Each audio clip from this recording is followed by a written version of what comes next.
Kinetics of parallel reaction हम discuss करने जा रहे हैं। तो सबसे पहले ये जानना जरूरी है कि पैरेलल रिएक्शन क्या होते हैं।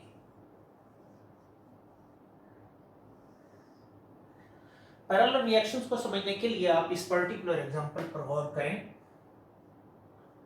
फॉर एग्जांपल हमारे पास ये ब्रोमोबेंजीन है, इसकी फर्दर ब्रोमिनेशन की जाती है, इससे दो प्रोडक्ट बनती हैं।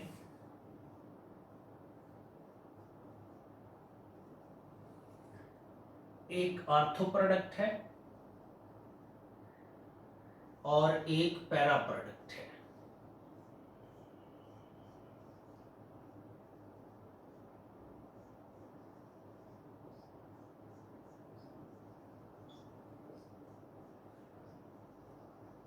ब्रोमोबेंजीन की ब्रोमिनेशन की जाती है, जिसमें एक रिएक्शन ये होता है कि ये आपस में रिएक्ट करके ये आर्थो प्रोडक्ट बनाती हैं, ये एक रिएक्शन है। जबकि यही ब्रोमीन ब्रोमोबेंजीन के साथ रिएक्ट करके पैरा डाई ब्रोमोबेंजीन बनाती है, यानी आर्थो प्रोडक्ट बनती है एक रिएक्शन में और एक रिएक्शन में पैरा प्रोडक्ट बनती है।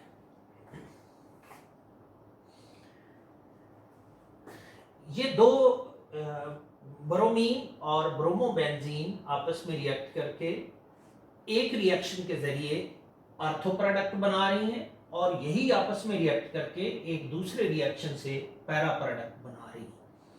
हम सपोज करते हैं कि इस रिएक्शन के लिए रेट कांस्टेंट K1 है, इस रिएक्शन के लिए रेट कांस्टेंट K2 है। ये कहा जाता है कि ये जो प्रोडक्ट है, यानी इस ब्रोमीन और इस ब्रोमीन के दरमियान स्टीरिक हिंड्रेंस होती है,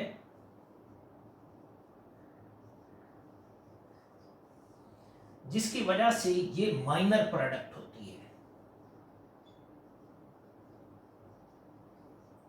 जबकि ये जो है ये मेजर प्रोडक्ट होती है।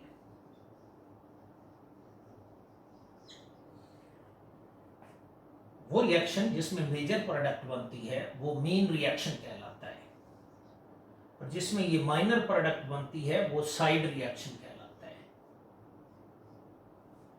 या माइनर रिएक्शन कहलाता है, और ये दोनों रिएक्शंस पैरेलल रिएक्शंस कहलाते हैं।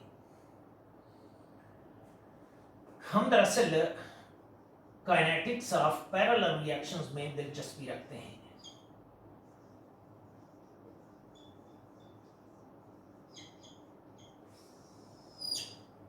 हम दो किस्म की रिएक्शन की काइनेटिक्स को डिस्कस करेंगे। एक है kinetics of first order type parallel reactions,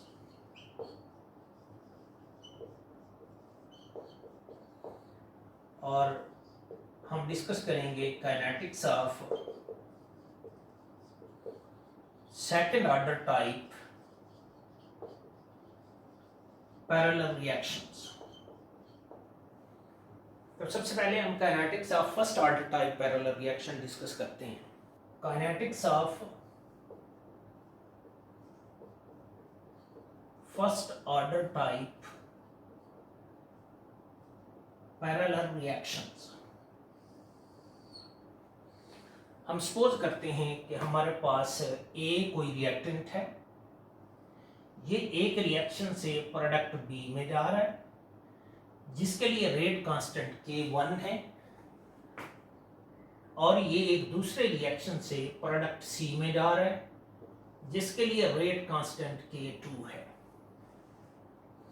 हम सपोज करते हैं कि T0 पर A की इनिशियल कंसंट्रेशन A है, B की इनिशियल कंसंट्रेशन 0 है और C की भी इनिशियल कंसंट्रेशन 0 है। आफ्टर टाइम T A की कंसंट्रेशन A से कम होकर A माइनस एक्स हो जाती है, जबकि जो B और C है उसकी कंसंट्रेशन भी 0 से चेंज होकर किसी कोई वैल्यू अचीव कर लेती है। हम दरअसल इन दो रिएक्शंस की, जिसमें एक रिएक्शन ये है और दूसरा रिएक्शन ये है, ये एक ही रिएक्टेंट से दो डिफरेंट प्रोडक्ट बन रही हैं और दो डिफरेंट रिएक्शन से बन रही हैं। ऐसे रिएक्शंस पैरेलल रिएक्शंस कहलाते हैं। सो बी की फॉर्मेशन के लिए हम rate of formation of B लिखते हैं।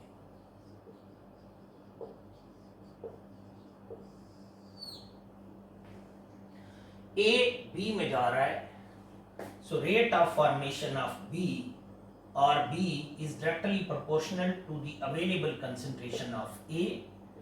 Rate of formation of B or B is directly proportional to the available concentration of A, that is A minus X. यानी RB will be equal to a rate constant for the formation of B from A, that is K1 into A minus X.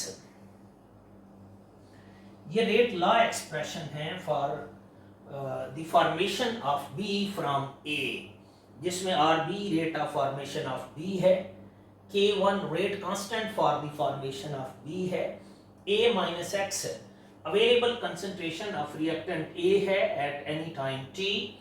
available rate law expression में available concentration का जो exponent है वो 1 है, यानी order of reaction 1 है। किसका order of reaction 1 है? Reaction a to b first order reaction है, और ये जो रेट कांस्टेंट है ये है for the formation of b from a, और ये फर्स्ट ऑर्डर रेट कांस्टेंट है और इसके यूनिट पर सेकंड है जो कि यहीं से निकाले जा सकते हैं। सिमिलरली आप rate of formation of C लिखें, rate of formation of C, so RC होगा, that should be directly proportional to the available concentration of A। C जो है वो भी A से बन रहा है, so C का जो रेट ऑफ फॉर्मेशन होगा वो A की अवेलेबल कंसंट्रेशन पर डिपेंड करेगा, यानी RC will be equal to a rate constant that is K2 and available concentration of A is A, so RC will be equal to K2 into A minus X। ये rate law expression है for the formation of C from A, जिसमें RC rate of formation of C है, जबकि K2 जो है वो rate constant for the formation of C है from A। A minus X available concentration of A है eight any time T।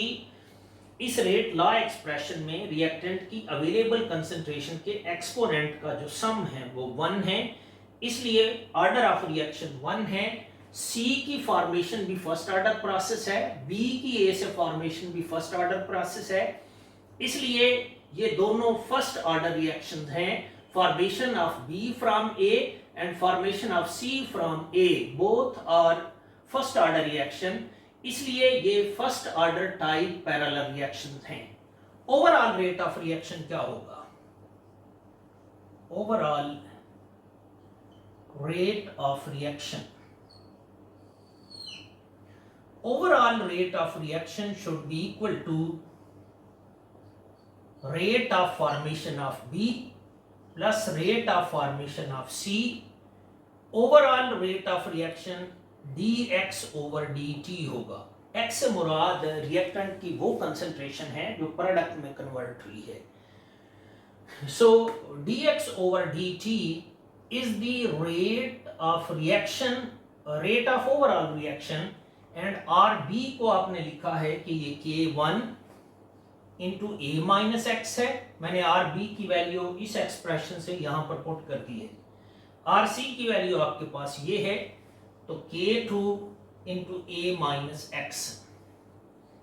इसको rearrange करके यूं लिखा जा सकता है, dx over dt will be equal to K1 plus K2 और A माइनस एक्स कॉमन ले लें, सो A माइनस एक्स। ये रेट लॉ एक्सप्रेशन है for overall reaction for conversion of A into B and C, जिसमें ये rate of overall reaction है, ये rate constant for the formation of B है from A, K2 rate constant for the formation of C है from A minus X available concentration of reactant A है at any time T। ये variable separable first order differential equation है। Variable separate करें और इसको integrate कर दें। Variable separate करने लगा हूं, dx over a minus x is equal to k1 plus k2 into dt। इसका भी इंटेग्रल और इसका भी इंटेग्रल। अब जानते हैं कि इंटीग्रेशन के ये दो रूल हैं। एक रूल ये है कि इंटेग्रल ऑफ dx जो है वो x plus constant of integration c होता है। यानी यूं समझ लें कि ये इंटेग्रल है और ये डिफरेंशियल है, तो इसका जो आंसर है वो x आएगा प्लस कांस्टेंट ऑफ इंटीग्रेशन आएगा।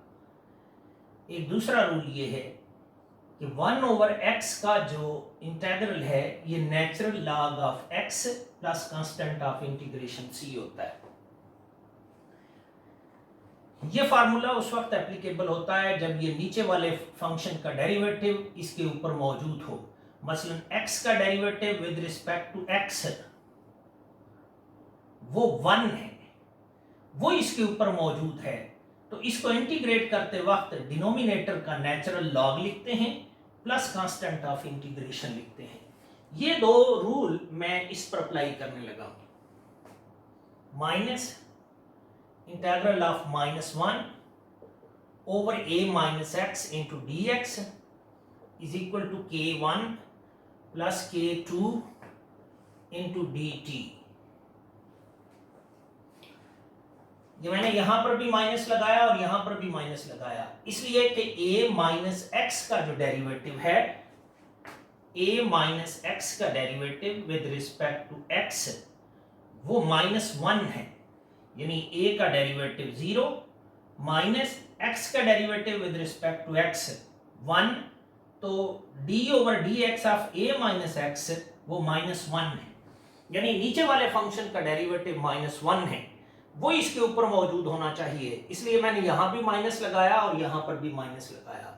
अब क्योंकि नीचे वाले फंक्शन का डेरिवेटिव उसके ऊपर मौजूद है, तो इसको इंटीग्रेट करते वक्त इस फार्मूले के मुताबिक डिनोमिनेटर का नेचुरल लॉग लिखते हैं। So minus natural log of a minus x is equal to k1 plus k2 into t plus constant of integration c। अब जानते हैं कि c की वैल्यू निकालने के लिए हम इनिशियल कंडीशन यूज करते हैं कि जब t 0 था तब x भी 0 था। ये कंडीशन ऊपर अप्लाई कर दें, जहां t है वहां 0 कर दें, जहां x है वहां 0 कर दें। t यहां पर 0 पुट करेंगे तो ये वाली टर्म 0 हो जाएगी, यहां पर x 0 पुट करेंगे तो ये x 0 हो जाएगा, तो minus natural log of a will be equal to c। c की ये वैल्यू आप इस एक्सप्रेशन में यहां पर पुट कर दें, minus natural log of a minus x will be equal to k1 plus k2 into t minus natural log of a। Minus natural log of a को इस तरफ ले जाएं तो पॉजिटिव हो जाएगा, log of a minus log of a minus x is equal to k1 plus k2 into t। इस पर आप लॉग फार्मूला अप्लाई करें, natural log of a over a minus x will be equal to k1 plus k2 into t। इस mathematical expression को जरा गौर से देखें तो इससे बहुत सारी यूजफुल इंफॉर्मेशन ली जा सकती है। कौन कौन सी इंफॉर्मेशन ली जा सकती है, मैं उन इंफॉर्मेशन को रिजल्ट की शक्ल में लिखने लगा हूं। नंबर 1, ये mathematical expression equation of straight line है पासिंग थ्रू द ओरिजिन, जिसमें ये डिपेंडेंट वेरिएबल y है, ये इंडिपेंडेंट वेरिएबल x है, ये इस प्लॉट की स्लोप m है और ये y is equal to mx type expression है। यानी ये वाला expression equation of straight line है passing through the origin.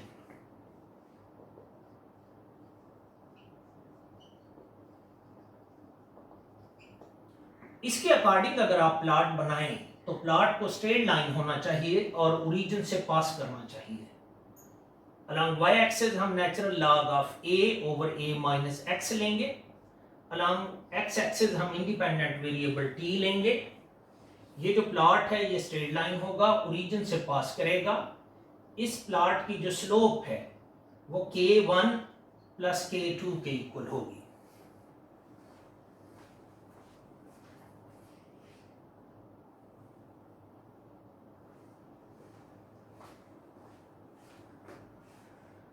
It means कि इस प्लॉट की जो स्लोप है उसको यूज किया जा सकता है for determination of k1 plus k2। यानी इस प्लॉट की स्लोप से k1 प्लस k2 की वैल्यू तो निकाली जा सकती है, इंडिविजुअल रेट कांस्टेंट की वैल्यू नहीं निकाली जा सकती। इंडिविजुअल रेट कांस्टेंट की वैल्यू कैसे निकालते हैं वो मैं आगे चलकर बताऊंगा। इस मैथमेटिकल एक्सप्रेशन से units of k1 plus k2 निकाले जा सकते हैं। यानी इसको रीअरेंज करें और यहां से k1 प्लस k2 निकाल लें, जो कि 1 over t natural log of a over a minus x के इक्वल आएगा।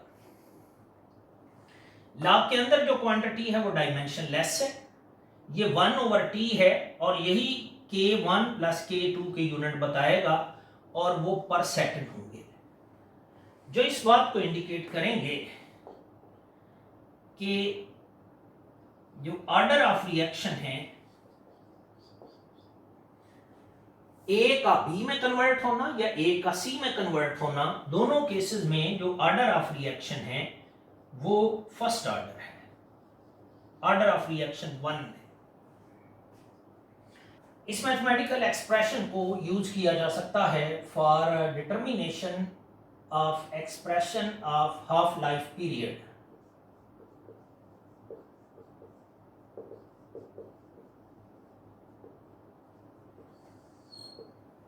हाफ लाइफ पीरियड की डेफिनेशन ये है कि जब x की वैल्यू रिएक्टेंट की इनिशियल कंसंट्रेशन के हाफ की इक्वल हो जाती है, यानी रिएक्टेंट की वो कंसंट्रेशन जो प्रोडक्ट में कन्वर्ट हुई है वो रिएक्टेंट की इनिशियल कंसंट्रेशन के हाफ के इक्वल हो जाती है, तब तक रिएक्शन जो टाइम लेता है वो उसका हाफ लाइफ पीरियड कहलाता है। ये कंडीशन आप इस पर अप्लाई कर दें, natural log of a over a minus a by 2, जहां x है वहां a बाय 2 कर दिया है, k1 प्लस k2 और जहां t है वहां t हाफ कर दिया है। इसको सिंप्लीफाई कर लें, a से a हाफ निकाल लें, natural log of a by 1 over a by 2 is equal to k1 plus k2 into t half। इसको रीअरेंज करें, ये natural log of a over 1 2 over a is equal to k1 plus k2 into t half। ये a से cancel हो जाएगा, यानी natural log of 2 will be equal to k1 plus k2 into t half, यानी half life period will be equal to 0.693 over k1 plus k2। It means कि half life period for first order type parallel reaction is inversely proportional to the rate constant for the formation of B from A and rate constant for the formation of C from A। तो इनके सम के inversely proportional होगा, यानी K1 और K2 के सम पर depend करेगा। इस मैथमेटिकल एक्सप्रेशन को यूज किया जा सकता है A माइनस एक्स की टाइम डिपेंडेंस कंसंट्रेशन को फाइंड करने के लिए। एक और रिजल्ट ये है, यानी टाइम डिपेंडेंस ऑफ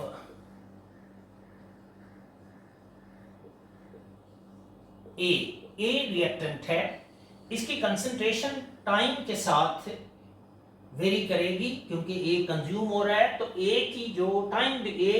की जो कंसंट्रेशन की टाइम डिपेंडेंस है वो हम देखना चाहते हैं। हमने लिखा है natural log of A over A minus x is equal to K1 plus K2। Into t. इसको रीअरेंज कर लेते हैं तो इसको यूं लिखा जा सकता है minus natural log of a over a minus x is equal to minus k one plus k two into t. Minus से दोनों साइड्स पे मल्टीप्लाई किया है, इसको यूं भी लिखा जा सकता है natural log of a over a minus x raise to power minus one minus k one plus k two into t. अब देखें कि ये जो माइनस है माइनस वन, ये यहां वाला जो माइनस है ये लॉग फार्मूले के मुताबिक यहां लिखा जा सकता है। इसको रीअरेंज करके यूं लिखा जा सकता है log of a minus x over a is equal to minus k one plus k two into t. दोनों तरफ अगर आप एंटी लॉग ले लें तो ये वाला एक्सप्रेशन यूं बनेगा a minus x over a equal to e raise to power minus k one plus k two into t. ये a इधर डिनोमिनेटर में है, इसको दूसरी साइड पर ले जाएं तो ये a minus x will be equal to a e raise to power minus k one plus k two into t. ये a माइनस एक्स रिएक्टेंट की अवेलेबल कंसंट्रेशन है जो कि वेरिएबल है, और दूसरा वेरिएबल इसमें टाइम है। हम दरअसल एक ही टाइम पर डिपेंडेंस देखना चाहते थे। ए टाइम के साथ किस तरह डिपेंड करता है इसको ज्यादा आसानी से समझा जा सकता है अगर मैं इस एक्सप्रेशन को रीअरेंज करके यूं लिखता हूं k1 plus k2 into T.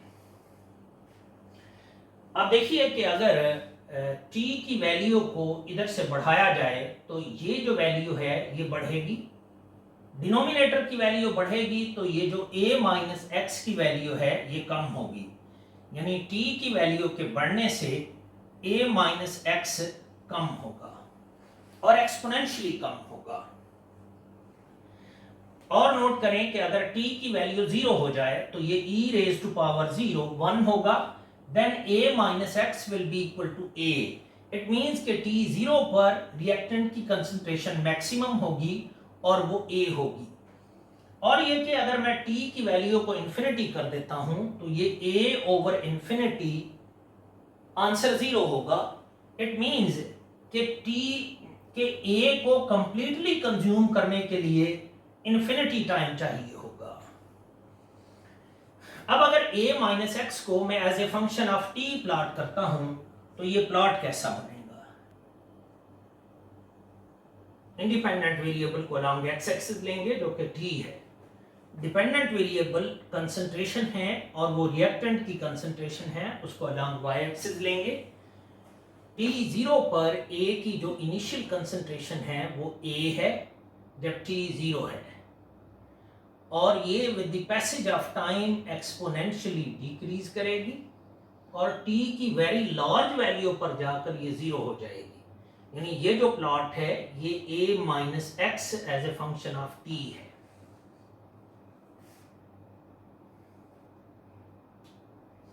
हमने ये किया था कि हमने ये कहा था कि हमारे पास अगर A रिएक्टेंट है तो वो एक रिएक्शन से B में जा रहा है और एक दूसरे रिएक्शन से वो C में जा रहा है। ये K1 है और इसके लिए K2 है। तो A की जो कंसंट्रेशन है वो तो with the passage of time decrease करेगी क्योंकि रिएक्टेंट है और कंज्यूम हो रहा है। B और C की जो कंसंट्रेशन है वो with the passage of time increase करेगी। जैसे हमने A की कंसंट्रेशन को as a function of time study किया है, वैसे ही हम B और C की कंसंट्रेशन को as a function of T देखना चाहते हैं। मैं देखना चाहता हूं कि टाइम डिपेंडेंस ऑफ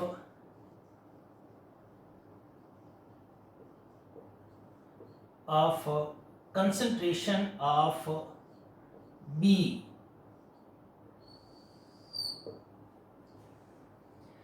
आपको याद होगा कि हमने लिखा था कि RB is equal to K1 इंटू A माइनस एक्स। ऐसे ही था ना कि T0 पर A की इनिशियल कंसंट्रेशन A थी, आफ्टर टाइम T ये A माइनस एक्स है। ये जो a माइनस एक्स है, ये हमने लिखा था कि a into e raise to power minus k one plus k two into t के इक्वल है, तो ये वाली वैल्यू मैं इधर पुट कर देता हूं, और b will be equal to k one a e raise to power minus k one plus k two into t. जबकि ये जो आर बी है ये rate of formation of b है with respect to t at any time t is equal to k one a e raise to power minus k one plus k two into t. इस mathematical expression को आप गौर से देखें तो ये भी variable separable first order differential equation है, जिसमें दो चीजें वेरिएबल हैं, एक टी वेरिएबल है और एक बी, यानी बी की जो अवेलेबल कंसंट्रेशन है वो वेरिएबल है, बाकी सब कुछ इसमें कांस्टेंट है।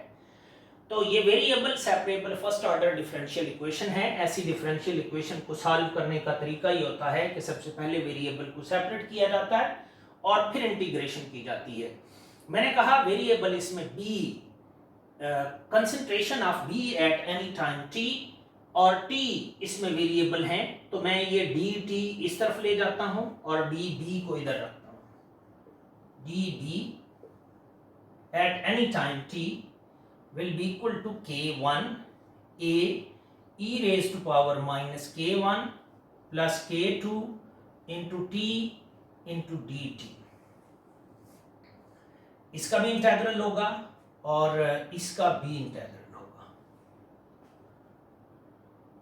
अब इसको तो इंटीग्रेट करना आसान है क्योंकि ये इंटेग्रल है और ये डिफरेंशियल है, तो इधर b रहेगा।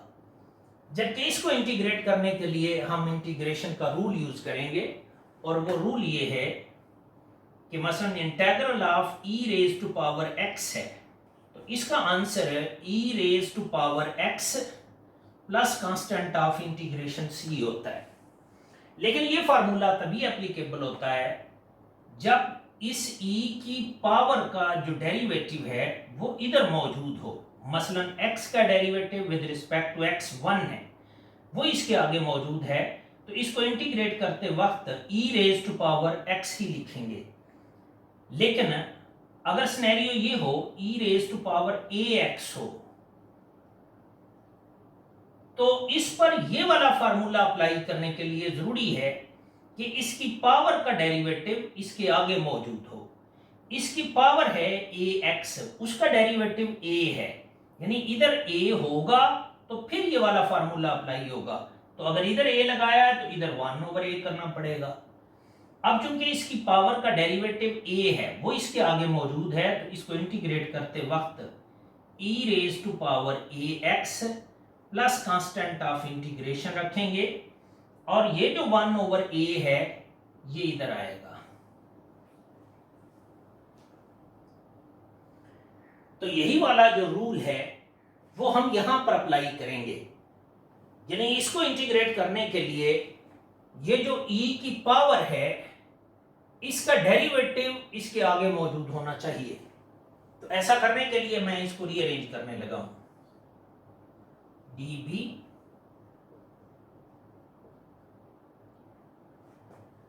Minus k1 a over k1 plus k2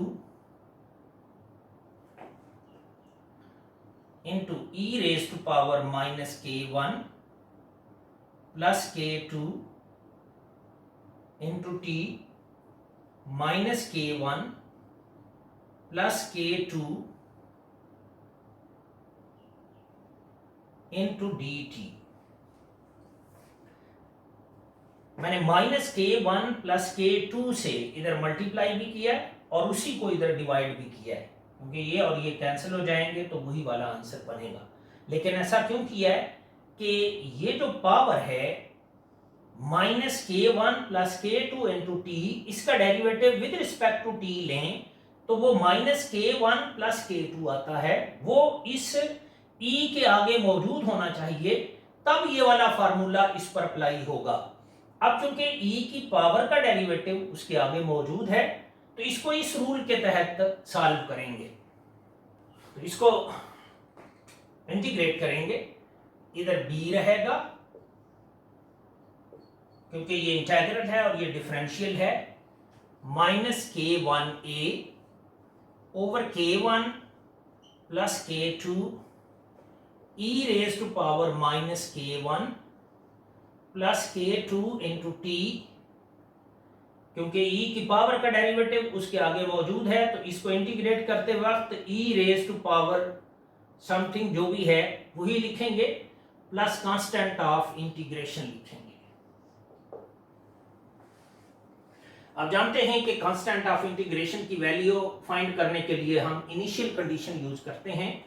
initial conditions क्या हैं कि जब t 0 था तब b भी 0 था, यानी b की कंसंट्रेशन 0 थी। ये कंडीशन आप ऊपर अप्लाई करें, जब t 0 था तब b और c की जो कंसंट्रेशन है वो 0 थी। ये कंडीशन आप इधर अप्लाई करें, जहां t है वहां 0 कर दें, जहां b है वहां 0 कर दें, तो फिर ये 0 will be equal to -k1a over k1 plus k2 e raise to power 0, तो ये 1 हो जाएगा प्लस कांस्टेंट। कांस्टेंट की वैल्यू ही हम निकालना चाहते थे। It will be equal to, ये माइनस है दूसरी साइड पर जाएगा तो प्लस हो जाएगा, k1a over k1 plus k2। Constant की ये वाली वैल्यू आप इस एक्सप्रेशन में यहां पर पुट कर दें, then b will be equal to concentration of b will be equal to -k1a over k1 plus k2 e raised to power -k1 plus k2 into t।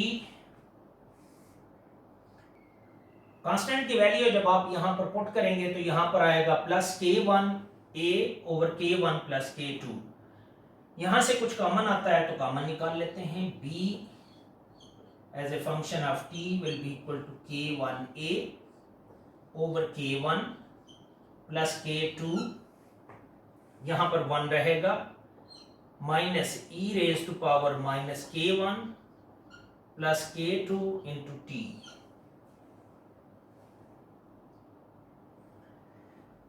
इस मैथमेटिकल एक्सप्रेशन में भी दो चीजें वेरिएबल हैं, एक b variable है और दूसरा वेरिएबल t है। b की t पर डिपेंडेंस क्या है इसको यहीं से समझा जा सकता है। अगर हम इसको फर्दर रीअरेंज करके लिखें तो b as a function of t will be equal to k1a over k1 plus k2 into 1 over e raise to power k1 plus k2 into t। अगर t की वैल्यू 0 हो तो ये e रेज टू पावर 0 1 हो जाएगा, 1 over 1 minus 1 0, तो ये वाली टर्म 0 हो जाएगी। ज़ाहिर है जब t 0 था तो b की इनिशियल कंसंट्रेशन 0 थी, लेकिन अगर आप t को इन्फिनिटी कर दें, जब t इन्फिनिटी होगा तो ये 1 ओवर इन्फिनिटी 0 हो जाएगा, then b will be equal to k1a over k1 plus k2, यानी b will be independent of time. और ये कि अगर आप t की वैल्यू को यहां बढ़ाते हैं तो डिनोमिनेटर बढ़ेगा, ये ओवरऑल वैल्यू कम होगी, स्मॉल वैल्यू इससे सब्ट्रैक्ट होगी तो b की वैल्यू इंक्रीज करेगी, यानी t के बढ़ने से b इंक्रीज करेगा और एक्सपोनेंशियली इंक्रीज करेगा। इस एक्सप्रेशन के मुताबिक अगर मैं b को as a function of t plot करता हूं तो ये प्लॉट यूं बनेगा, जो b की कंसंट्रेशन है वो t के साथ इंक्रीज करेगी और t की लार्ज वैल्यू पर ये t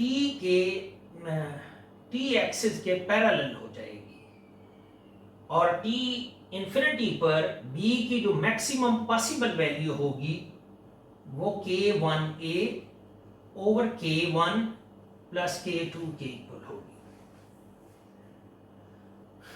ये मैंने b की कंसंट्रेशन को as a function of t express किया है। अगर हम c की कंसंट्रेशन को as a function of time express करें तो फिर ये मैथमेटिकल एक्सप्रेशन क्या बनेगा।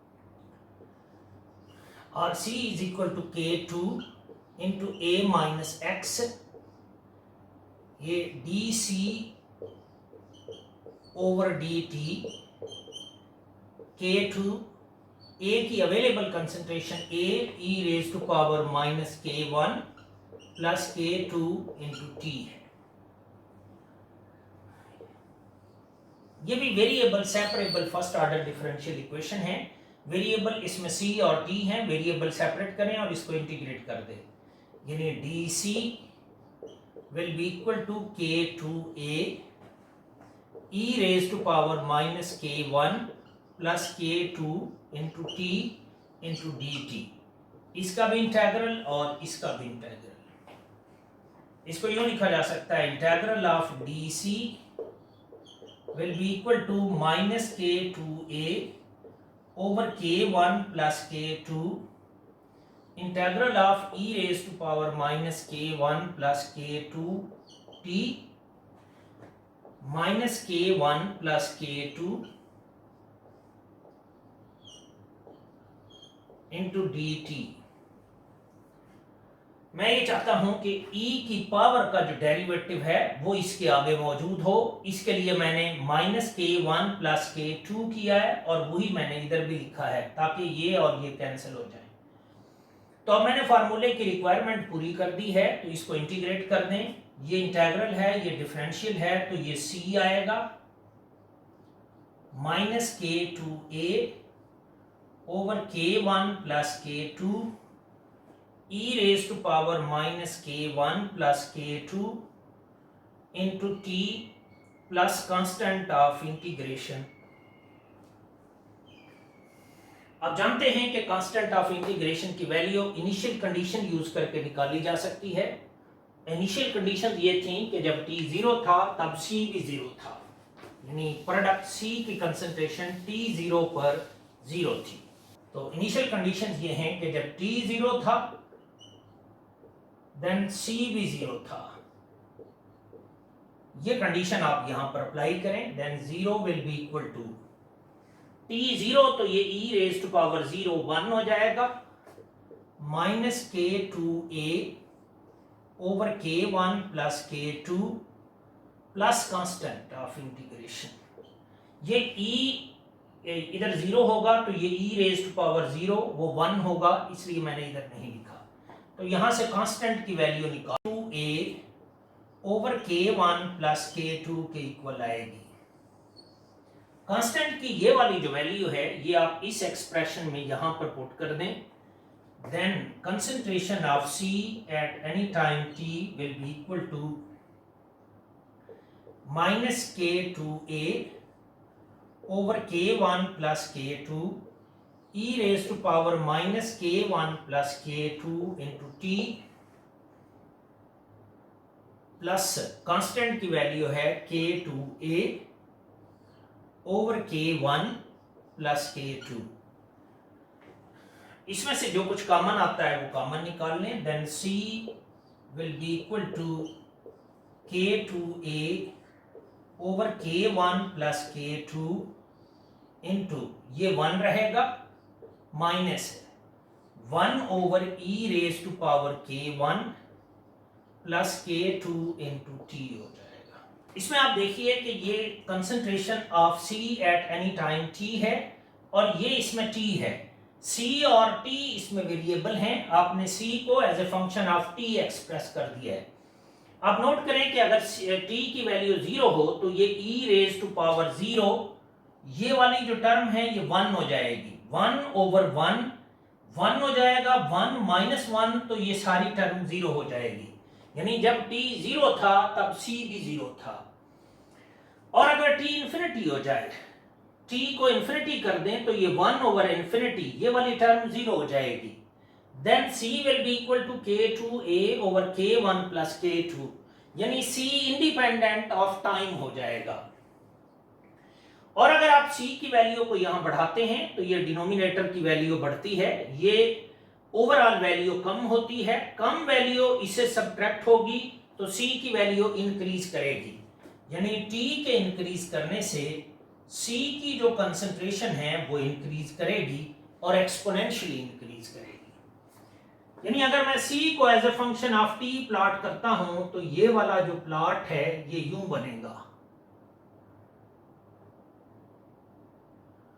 बशर्त ये कि K1 की वैल्यू K2 से ज्यादा हो।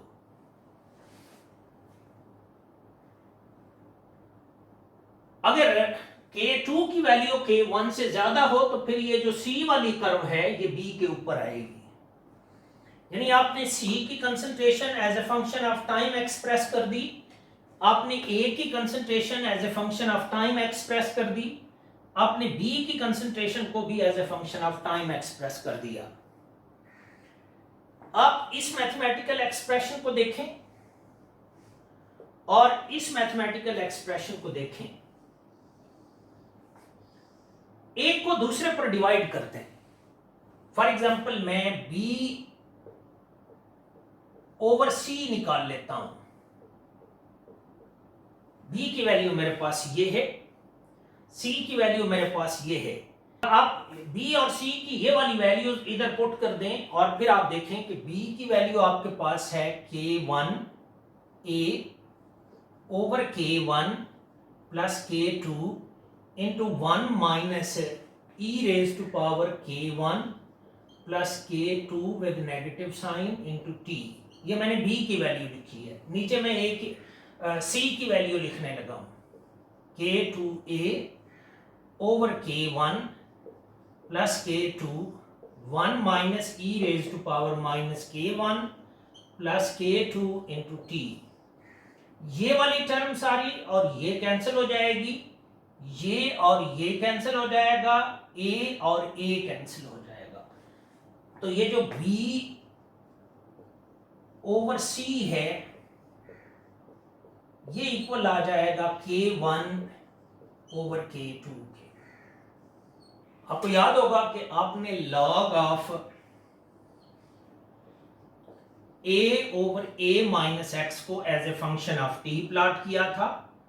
इस प्लॉट की जो स्लोप थी वो K1 प्लस K2 के इक्वल थी, यानी स्लोप आपको K1 और K2 का सम दे रही थी।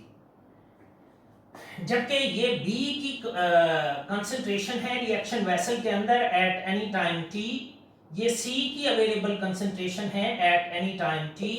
यानी आप रिएक्शन वेसल से सैंपल निकालें, उसमें B और C की जो अवेलेबल कंसंट्रेशन है वो मेजर करें, उन दोनों की रेशो लें तो वो आपको K1 टू K2 की रेशो देगी। यानी आपके पास इन दोनों की रेशो से K1 ओवर K2 की वैल्यू आ जाएगी। फॉर एग्जांपल ये 4 इंटू 10 रेज टू पावर -3 आती है। जबकि इस प्लॉट की स्लोप से आपके पास K1 प्लस K2 की वैल्यू आ जाएगी। हम सपोज करते हैं कि ये 5 इंटू 10 रेज टू पावर -4 पर सेकंड आती है। इस तरह आपके पास ये दो साइमल्टेनियस इक्वेशंस बन जाएंगी जिनको सॉल्व करके इंडिविजुअल रेट कांस्टेंट की वैल्यूज निकाली जा सकती हैं।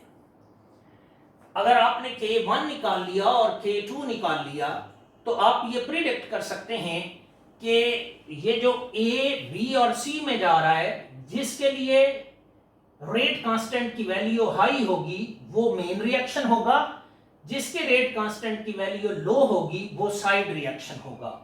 जिसके लिए K रेट कांस्टेंट की वैल्यू हाई होगी वो मेजर प्रोडक्ट बनेगी उस केस में, जिसके लिए रेट कांस्टेंट की वैल्यू स्मॉल होगी वो माइनर प्रोडक्ट देगी।